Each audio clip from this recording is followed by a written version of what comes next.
Welcome back to Take a Break. I'm Tim Stanovic in New York. We're just under a month away from the U.S. tax deadline here. How did that happen so quickly? And though a lot of people might be worried about how much they owe Uncle Sam this year, including lawyers, bankers, and more, anyone who make big salaries. So, how big could the tax bite be?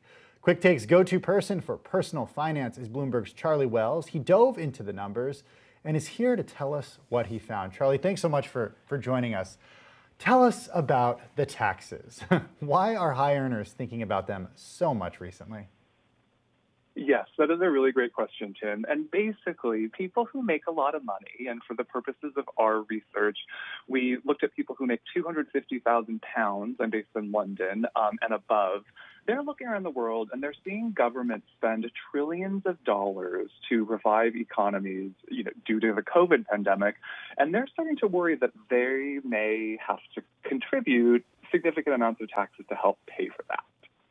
So I'm wondering how this varies around the world here.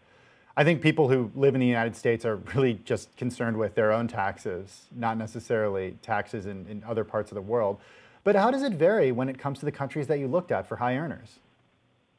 Right. So we wanted to kind of, counter some of the kind of narratives out there and really crunch the numbers and look to see, do Americans pay more in taxes at this high salary bracket than others? And some of the findings might actually surprise you. So, there's some outliers there, Dubai, Hong Kong, Singapore, where tax rates tend to be really low.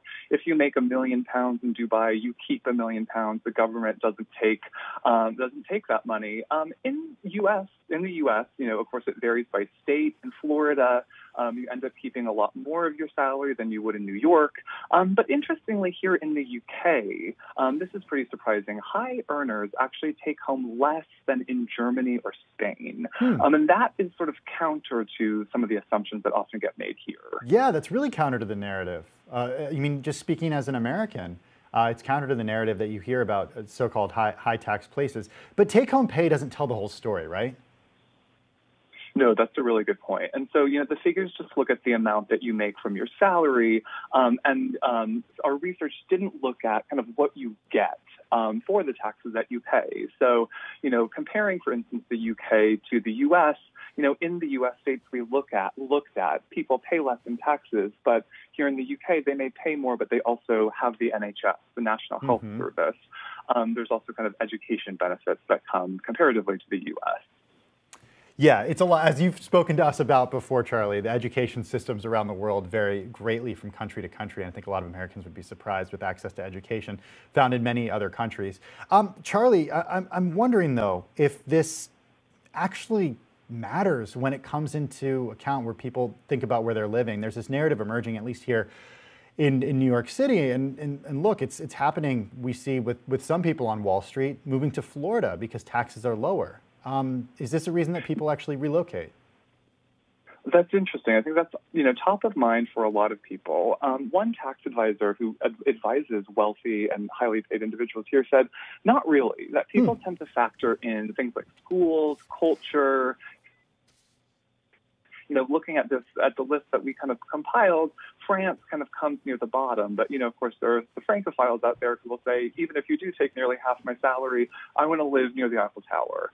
Of course, I also spoke with a lawyer for high net worth individuals, been working on this research, and she said that actually people who do make a lot are watching very carefully, and that, big changes could potentially trigger movement.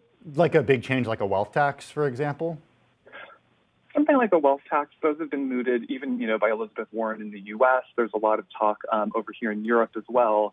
And certainly for these high net worth individuals, that the word wealth tax sends the antennae up quite high.